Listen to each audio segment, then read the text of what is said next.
Every year, millions of Australians stop what they are doing to watch a horse race that lasts barely 3 minutes.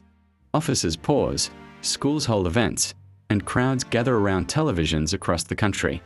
But how did a simple horse race become one of Australia's most powerful cultural traditions? The story begins in colonial Melbourne, with ambitious businessmen, muddy paddocks, and a gamble that few believed would succeed. The story unfolds at Flemington, on the banks of the Maribyrnong River in Melbourne. In the 1850s, Victoria was booming thanks to the gold rush. Wealth poured into the colony, populations exploded, and Melbourne was transforming from a rough frontier settlement into one of the richest cities in the world. Horse racing had become a favourite pastime, but the sport lacked a signature event.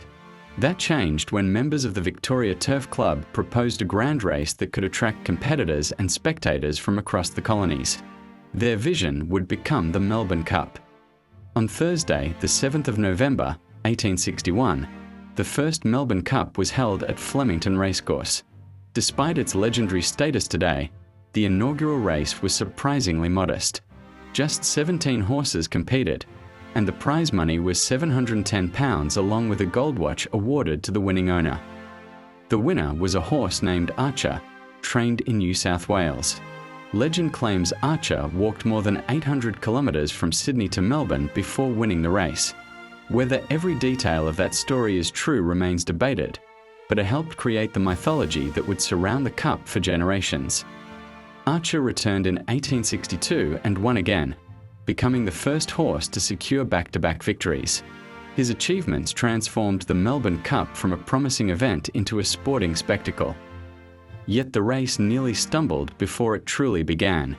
In 1863, Archer was controversially excluded from the race after his nomination paperwork arrived late. Public outrage erupted. Many believed the decision was unfair, and protests spread through racing circles. The incident highlighted just how quickly Australians had become emotionally invested in the event. As the decades passed, the Melbourne Cup grew alongside Melbourne itself. Grandstands expanded, crowds swelled, and railway lines delivered thousands of spectators directly to Flemington. By the late 19th century, the atmosphere was electric. Ladies arrived in elaborate dresses, gentlemen placed bets, brass bands played through the afternoon, and newspaper reporters rushed to file stories across the colonies. The race produced heroes and heartbreak in equal measure. In 1930, the champion Phar Lap captured the imagination of a nation struggling through the Great Depression. As the giant chestnut horse surged down the straight and crossed the finish line first, Australians celebrated as though they had won a victory themselves. Perhaps the most unusual chapter came in 2002 when Media Puzzle became the first horse trained outside Australia to win the Cup.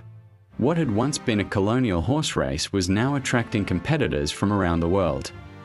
In 1877, a staggering crowd of approximately 100,000 people attended the Cup, despite Melbourne's entire population being only a little over 280,000.